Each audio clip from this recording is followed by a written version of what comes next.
उपासक नित्य निरंतर सच्चिदानंद भगवान में स्थित है, वही सबसे बड़ा योगी है, वही सच्चा योगी है। हमें देखना चाहिए नित्य निरंतर, वही सच्चा योगी है। तेषाम सतत युक्ता नाम भजताम प्रीति पूर्वकम ददामि बुद्धि योगम तम ये न माम उपयांति ते। इसके आगे कुछ नहीं, सबसे बड़ा योग, ज्ञानियों से भी बढ़कर, तपस्वियों से भी बढ़कर और कर्म योगियों से भी बढ़कर के भगवान ने अपने परम प्रेमी भक्त को बताया है। हर समय भगवान का चिंतन,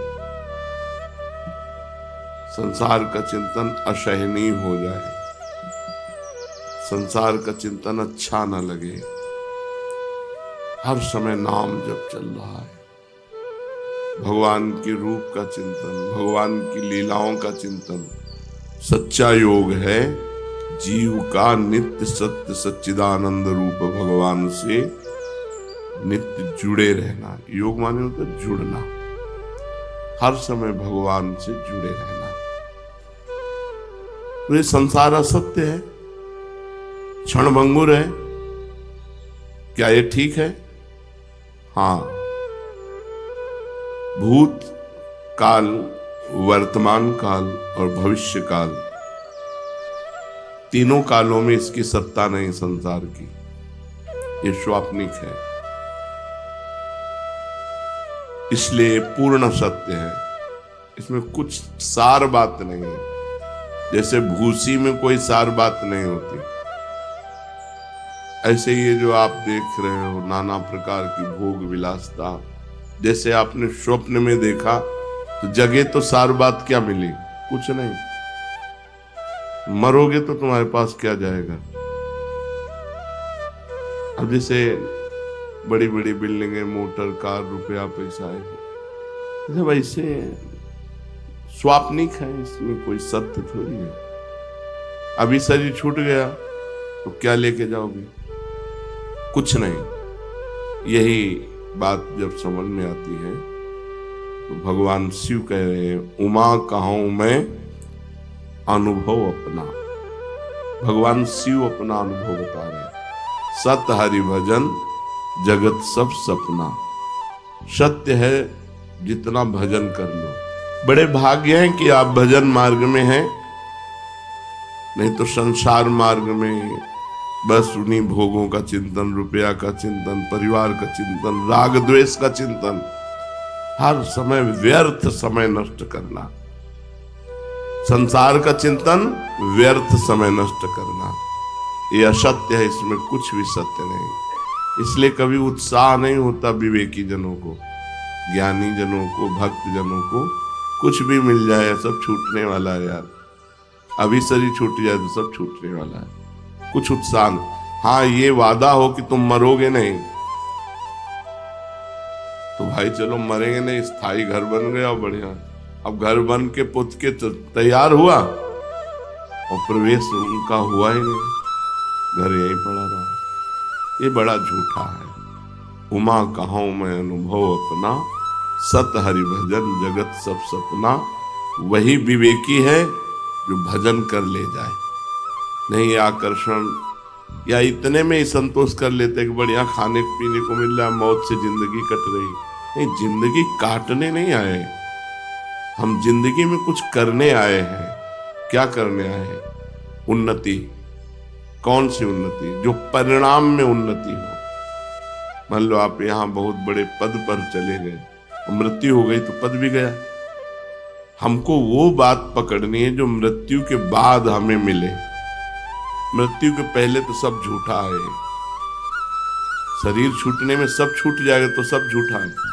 मृत्यु के बाद आपका कर्म आपके साथ जाएगा, अच्छा कर्म, बुरा कर्म या भजन। भजन करो तो अच्छा बुरा दोनों को मिटाकर भगवान की प्राप्ति हो गई, तो कम से कम हमसे बुरा कर्म तो न बने। तो इसके लिए हमें बुद्धि चाहिए, और बुद्धि बिना भजन के शुद्ध होती नहीं।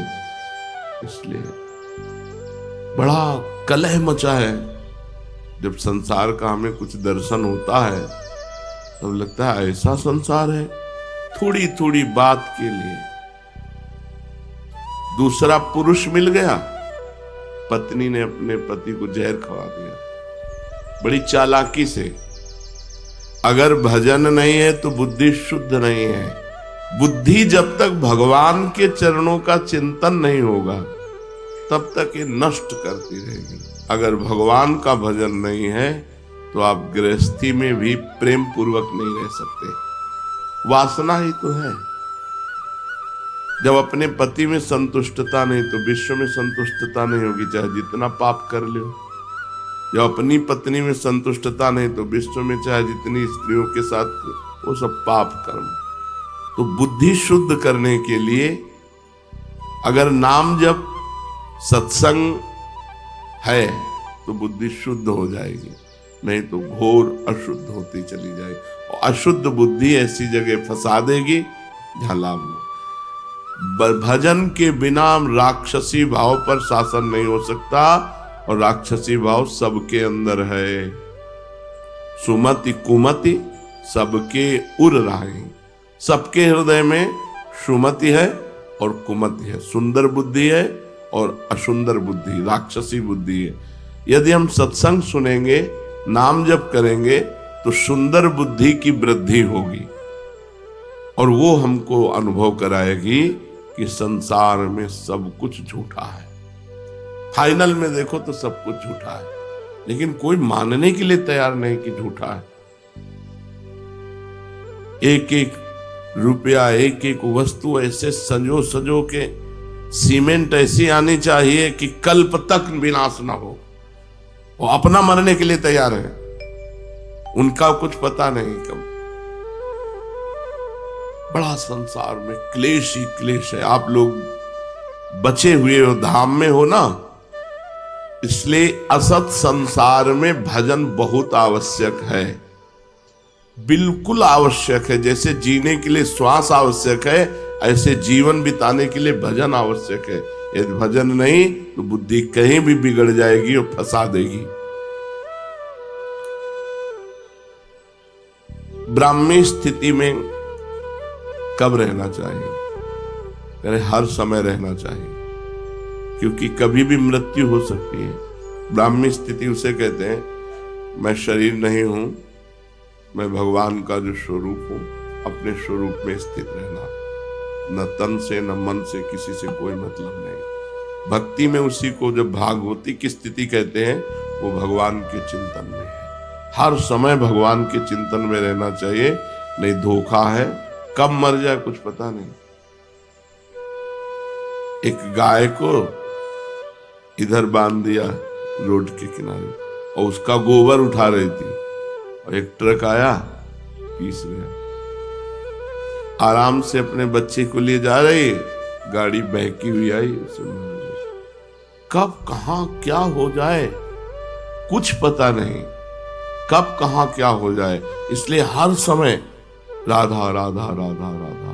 ब्राह्मी स्थिति में नहीं हो तो भाव में, नाम में, स्थिति में तो रहा जा सकता है। डरो इस बात से कि तुम्हें मरना है, और मरना है अगर भजन नहीं हुआ तो देखो जीवों के साथ कैसा व्यवहार कर रहे हैं। बकरा, मुर्गा, गाय, भैंस, ऊंट, कुत्ता, कुछ नहीं बच रहा इन राक्षसों के आगे। ऐसी राक्षसी बुद्धि बन गई है, कुछ नहीं बचा।